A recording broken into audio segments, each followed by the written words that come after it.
Hi everyone, I'm Lynsey Henry and I'm a registered clinical counselor and a counselor for Surrey schools at the elementary level. And I'm back again for my third live event with Stigma-Free Society. So today we're going to be talking about healthy relationships and how to stay positive. I want to remind you that we've put our disclaimer inside the video description. So please take a moment to review that and we will get started. Another thing I wanted to point out is today is actually Child, Youth, and Mental Health Day. And a way that Stigma-Free Society is celebrating is by doing a contest. So we're giving away a $25 Subway card and a really cool hoodie. And to enter the contest, every hour today between 10 and 4 p.m., we're going to be giving different challenges on our Instagram page or on the Facebook page. So the first challenge today was just to tag a friend and write something kind about them that you'd like to help participate in the challenge with you. The second one was just to look at the conversation cards on the Stigma-Free Toolkit website and try and talk with someone in your house around the conversation cards. The third challenge for the day was to share a healthy lunch, and you can share a photo or a comment about what you were eating for lunch today. The fourth part of the challenge today was to look at the downloadable resources to learn a bit more about mental health and how you can take care of your mental health. So the fifth part, I think they're probably posting pretty soon, so keep your eye out for that. And I think they might even be extending the contest so that you can still submit your entries. So that's really awesome. So thanks so much for doing that, Stigma-Free Society. And the contest is wonderful. So once again, you can get a Subway gift card or a really awesome hoodie. So, and I also just wanted to remind you that this live video is part of our Stigma-Free Toolkit. And you can access it at stigmafreetoolkit.com. And it's a really great educational resource. On the website, you can find activity ideas, downloadable resources, inspiring stories, and much more. So we're putting on these live events for you, and we want to interact with you and provide more knowledge and strategies during this difficult time. So please, at any time, if you have any questions or comments, I'd love for you to type them in the comment box. So another thing that's going on right now is it's Mental Health Awareness Week. And a big focus that they're focusing on right now is just to get real. So when somebody usually asks us how we are doing today, sometimes we're just like, oh, I'm fine. But what we want to do is say the real talk. So I would urge you right now, how are you doing? And to write your feelings in the comments box, being real. How are you really feeling right now? I know for me, I'm feeling a bit nervous because I'm doing this. I'm also feeling a bit frustrated with all of this. When's it going to be over? Am I going to be able to celebrate my birthday? And things like that. So also feeling a bit frustrated. So would love to hear how you're feeling as well. So yeah, like I said before, we're going to be talking about healthy relationships and staying positive. So I'll dive right in with that topic and would love to hear how you're doing and your feelings around COVID right now in the comments box. So healthy relationships, when we think about relationships, people might think of like a partnership, a couple, but relationships go further than that. A relationship can be defined where two or more people or groups and how they regard and behave around each other. So this can include families and it can include our friends. So it's really important to work on having those healthy relationships. And especially right now during COVID-19, our family relationships might be a bit strained because parents might be working from home, may have even lost jobs, and kids are not going to school right now. So that and being stuck in the same house together could be really strained right now. And that's okay. It's okay to feel that there's a relationship strain in your household, but one way to work on that is to really focus on our communication skills. So I did want to go over with you the 3 different communication styles. So the first is aggressive. That's when somebody's attacking, blaming, or controlling conversations. They care more about themselves than other people's words or feelings. They might even use bullying or intimidation. So we want to try not to be aggressive communicators. Now I know sometimes it's hard. We all have feelings. We all get angry sometimes. That's okay. But we want to try and be more assertive. Okay, so the second type of communication style is passive. And that's when we're unable or unwilling to express our thoughts and opinions. It might even be a little bit avoidant. And we might not stand up for our beliefs for whatever reason, being afraid or whatnot. So like I said, assertive is when we express our thoughts and feelings without hurting others. And we want to be confident. We want to be honest and empathetic towards others' emotions. So that's how we want to be, is an assertive communicator. It can be a struggle, and I explain these communication styles to my students to help them practice that in resolving friendship and family conflicts, and just making sure that they're working through and saying their feelings in an assertive way. So a helpful frame to communicate our feelings is, I feel when you, and I need. So I'll give you an example here.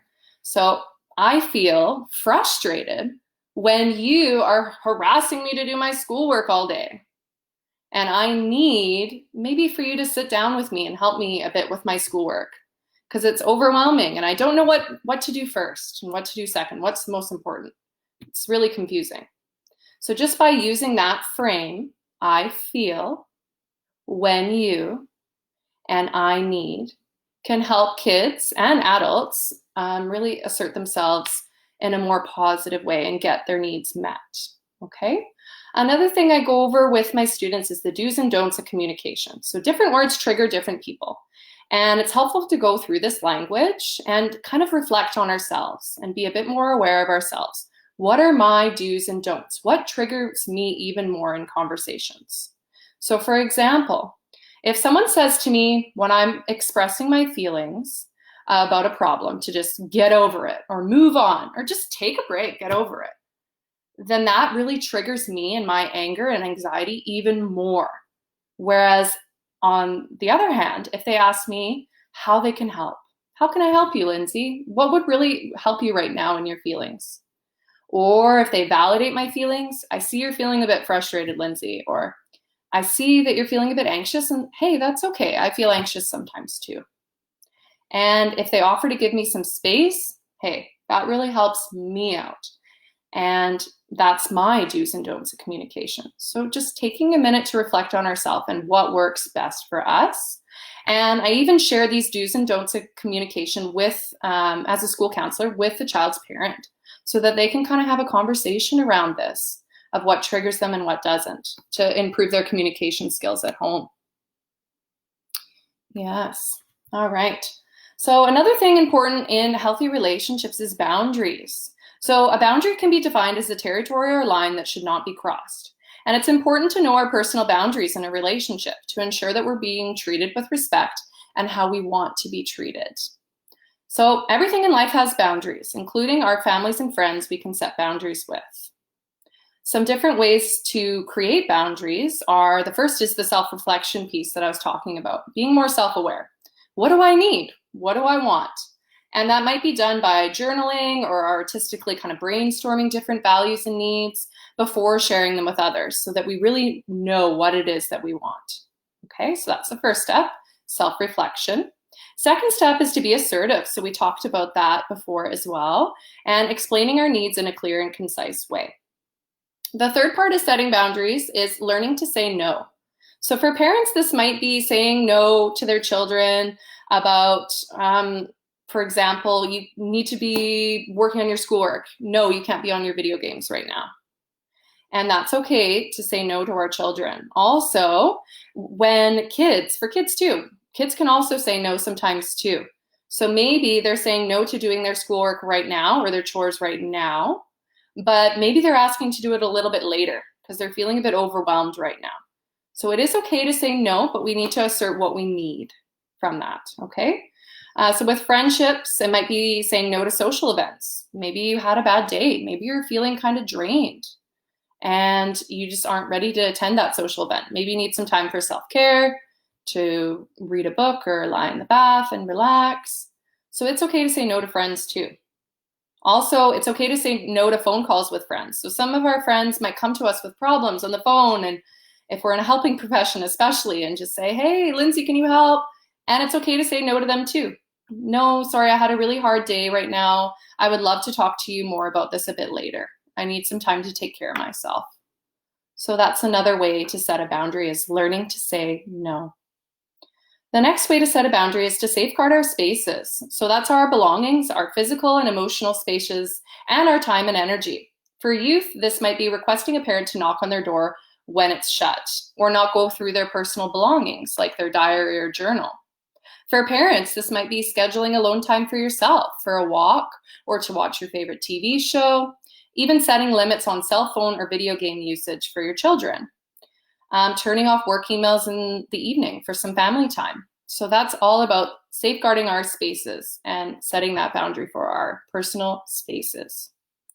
The last way to create boundaries is to ask for support. So defining and asserting our boundaries can get even trickier if you or a loved one is struggling with mental illness, like depression, anxiety, or a history of trauma. So, for example, there's many triggers for anxiety that might be different from person to person. For example, needles, being sick, the COVID-19, crowds, loud spaces. So it's helpful to discuss those boundaries with family and friends with a counselor, so go through that with a counselor and ask them for support in creating those boundaries. And they can really help you out a lot with that. Okay. Another quick reminder is, if you're unsure of someone else's boundaries, don't be afraid to gently ask them. Say, hey, I noticed you get really frustrated when I ask you about your schoolwork. Is that a boundary for you when I'm asking too many questions? And just go through the conversation that way, softly and gently. Another thing I would recommend is, like I said, the do's and don'ts of communication, trying that on your own for yourself to become a bit more self-aware. So I know I went through that pretty fast, but is there any questions around healthy relationships, boundaries, communication that people would like to hear from me? I also was going to scroll up and see how people are feeling right now in the comments. So it sounds like people are feeling tired and exhausted today. I know it's been a long week. It's okay to feel tired and exhausted, especially with all these online meetings happening right now. Yeah. Frustrated, Nancy. Yeah, I definitely feel frustrated myself too. Yeah, the I feel and I need is a really great frame. I see a question here. My teenage daughter is in another country. How do I stay close and connected? She's 15. I think through social media. A lot of the teenagers right now are on social media. So I think a good starting point to connect with our kids is to kind of joke around on social media. I've been posting a lot on Instagram and TikTok and other things, and they just love all that stuff. So kind of showing them what you've been up to through that, or trying a video chat or call.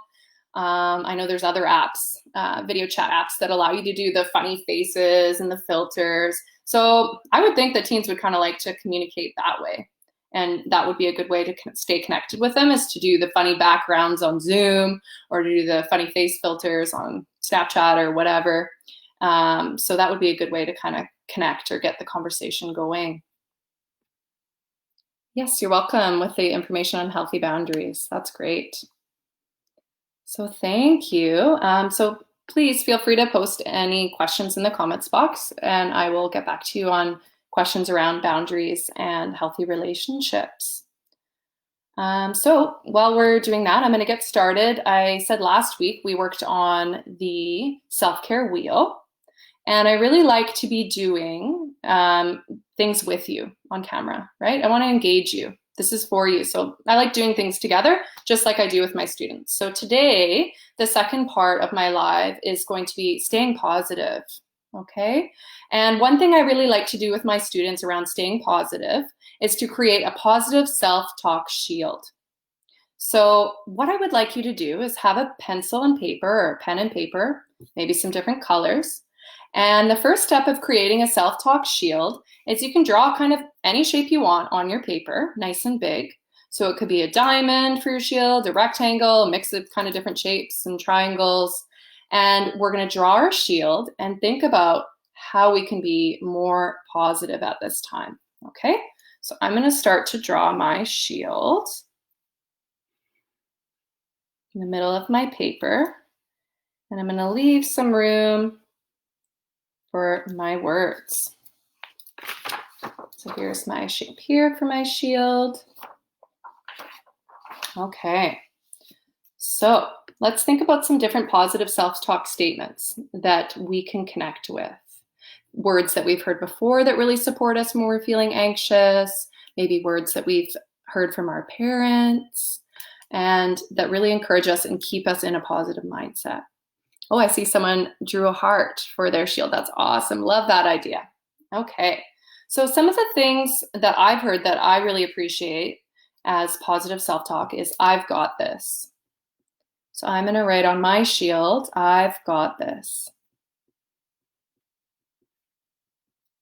And I even have a mug that I drink out of in the morning. I like to drink my morning coffee outside, and I have a mug that says I've got this. So that one really connects and resonates with me. Maybe it doesn't with you, and that's okay. Find those words for yourself. Another one that really works well for me is all I need to do is try my best. So I'm going to write that on my shield. All I need to do is try my best. And that's something that my dad used to say to me when I was younger, because I was really nervous about quizzes and tests. So he would say to me, it's okay, honey, just try your best. That's all you can do. And that really helped calm my test anxiety. So I really like that one. I am safe. I like that one a lot too. Thank you for sharing. So if you're writing some words on your shield, please type them in the comments. We'd love to hear what kind of words resonate with you. Another one that resonates with a lot of my students and myself is I am strong. So reminding ourselves in our heads that we are strong. We can do this, right? So that can be in sports, before we play a sports game. That can be before we go into a test. Lots of different situations when we say to ourselves in our head, I'm strong. That makes us feel good. And it makes us feel confident. Okay? What else could we say? How about just everything will be okay? Everything will be okay. So that might be going into a new situation, somewhere that we've never been before, maybe a party where we don't know anybody. Maybe we have to talk in front of the whole school in an assembly. Everything will be okay. And thinking that in our head before we go out on stage in the gym.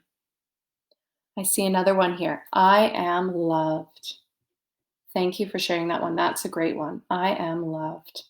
I might even doodle some hearts around that one. And just reminding that we have people here to support us, our partners, our family, our friends, that make us feel loved. Thank you. I am enough. So I find right now with social media, for younger people and older people, sometimes we're comparing ourselves. So it's important to just realize and slow down and say, I am enough. I don't need to change anything about myself. I'm enough. I'm perfect just the way I am. So that even could be another one. I am perfect just the way I am, just as I am.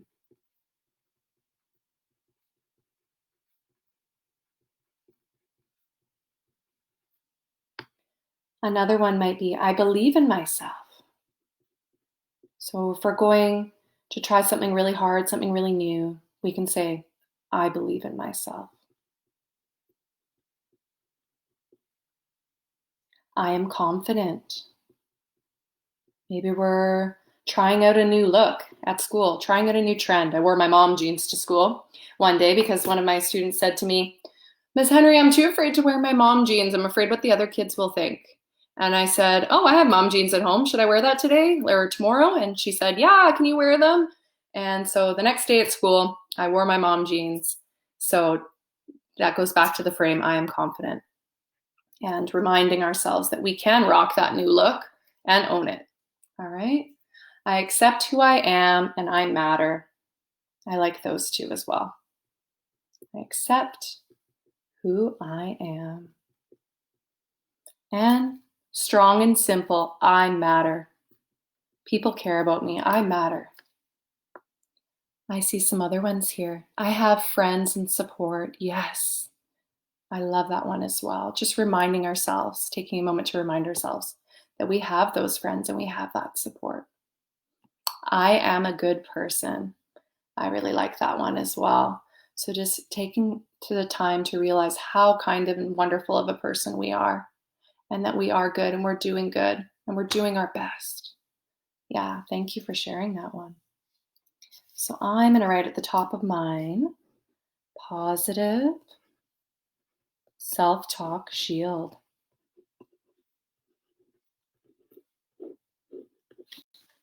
And you can even add some colors to this. You can add some doodles to this, the best way that you express yourself. And I'm going to show you kind of how mine turned out here. Positive self-talk shield. And I would love to see yours. So please tag me on my counselor Instagram, the_passionate_counselor. And I would love to see how your positive self-talk shields turned out. Okay, so there that is there. I am allowed to rest, that one too. And we're allowed to rest and grieve. And I thought that was a really great topic that Dr. Dana talked about the other day is right now with COVID, we are all grieving a lot, right? And it's okay to grieve the loss of not being able to see our friends as often, right? And our family, that is something that we are missing, and that's okay. It's okay to feel that way. It's okay to take time and rest for yourself. Thank you for sharing that one. All right, so I'd like to open it up now again to any other further questions around healthy relationships, around boundaries, around communication, or staying positive. Any of those subject areas that I can help you with. I'd love to hear from you. I also was thinking too, my next live event next week, and what would be helpful to you. I'd like to hear, what do you think I should talk about? I'm thinking something around maybe body image. And I know that can be a struggle or a trigger for people right now, is body image. So maybe I will focus on that next week, or something around triggers, because right now a lot of us with mental health are dealing with different triggers with COVID-19. So I think those might be helpful as well. Some questions above. Okay, let's have a look here. What are your thoughts on interactive games for youth like Roblox and Minecraft in terms of boundaries? That is, how much time is appropriate each day? Great question. So I've actually been dealing with a student of mine that's been on a video game quite often lately too. So I reached out to another counselor for support around this. So Roblox and Minecraft and Fortnite and all those games, when our kids are at home and they're supposed to be working on their schoolwork, it is a very big temptation. So I think it'll differ family to family what works best. But something I think that would work really well is the kind of if-then. So if you complete your schoolwork for the day, then you can have some time on your video games, and setting a measurable number. So that could be 1 hour might work for your family. That might be 2 blocks of 1 hour. It might be 1 block of 2 hours. That's something for you to plan and conversate with your kids. So that's my thoughts around that. And another thought I have around cell phone usage is putting the cell phones away for adults and for children at least 2 hours before bedtime, because that's a good way to take care of ourselves, because the white light in the screens really affects our ability to fall asleep. So yeah, the brightness and just being on there, and it gets our mind going. We need to put our phones away 2 hours before bedtime, I think is a good rule of thumb. And with the video game, same thing. Use it as a reward system, I feel like. And then kids will want to do their schoolwork or want to get their chores done. Thank you for that question.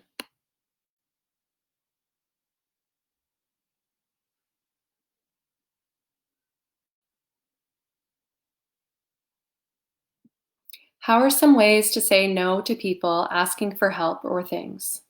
So some different ways of communicating that. I would say something along the lines of just reframing it. Sometimes people need it a bit more gently. So saying something like, I'd love to talk with you on the phone, but can we do that a little bit later? And just expressing a little bit of our needs. Right now, I had a tough day and I need a bit of a break. But I'm still here for you and supporting you. I still want to support you. But let's just move that to a little bit later when I can best communicate with you and best support you as a friend. Because if I talk to you right now, I have other things going on in the head and about my day, and that'll interfere with me helping you the best way I can and be the best friend I can be. So I would say reframing is some other ways to say no, or maybe a bit later, or how about we set up a time tomorrow, or how about we have a distancing coffee date on the weekend and we can talk that through if you're having a really busy week. So that's what I would suggest there. When a friend gets annoyed with us, maybe due to a bad day, how can we respond? Well, I would kind of slow down that friend. First of all, I would say to them, I see that you're feeling a bit angry. It's okay to be angry. I have bad days. So labeling the emotion, validating the emotion. It's okay to feel angry. And asking them, how can I support you? How can I best help you right now? And if they still are continuing to be a bit more of an aggressive communicator and pushing your buttons, I would say, hey, actually, I just need a minute here. I have some things that I need to get to. And I'll give you a call back a little bit later and we can talk about that then. Because you're feeling like you're really worked up right now. And I think we both could use a little bit of space. And I'll give you a call back a bit later. So just kind of facilitating that break without telling them they need to take a break. Facilitating it on your own and saying that maybe we should take some time. Yeah. How do we make sure we try our best when we're a perfectionist? So, yes, I struggle with perfectionism too. I always wanted to be the best at everything. So, all we can do is try our best. It's just to think in our head, hey, I did a lot of studying. Hey, I made flashcards for this test. Hey, how did I do on my last few tests? Look at the evidence in the past. So on my last few tests, I got A's on all my last few tests in math. So the evidence shows that I probably am going to do really well on this test. And just labeling that and thinking to ourselves, oh, maybe I'm going through a bit of an unhelpful thinking style here, and labeling and saying, I think it's just because I'm nervous about this test. It's not because I'm not going to do good on this test. It's because I'm feeling a bit nervous. So I need to look at the evidence. And the evidence says that I've done really well in math in the past. So guess what? I'm going to do my best here. And I always do my best. Thinking of other situations where you've tried your best. Maybe you play a sport, maybe you dance, and you're going up to bat. You're in the batter's box.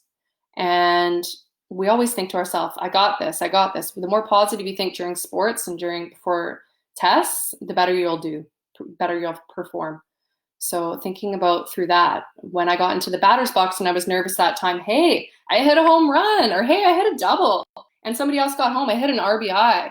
Wasn't that awesome? So thinking about that evidence of when we did do really well can help us as perfectionists to look at other situations and scenarios where we did succeed and reflect on those and hold on to those moments as evidence when you're feeling that it's tough.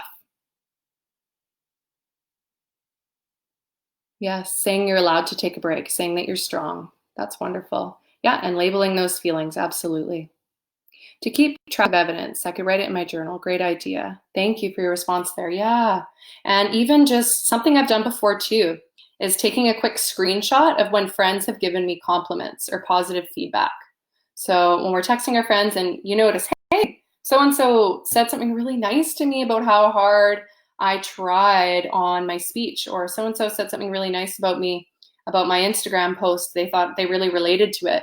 And the text that they said, the words that they said, I really love words. So screenshot those words and hold on to those words for hard moments.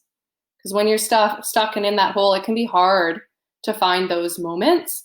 So by having it on your phone in a photograph, having it in your journal, can really bring you back to being positive.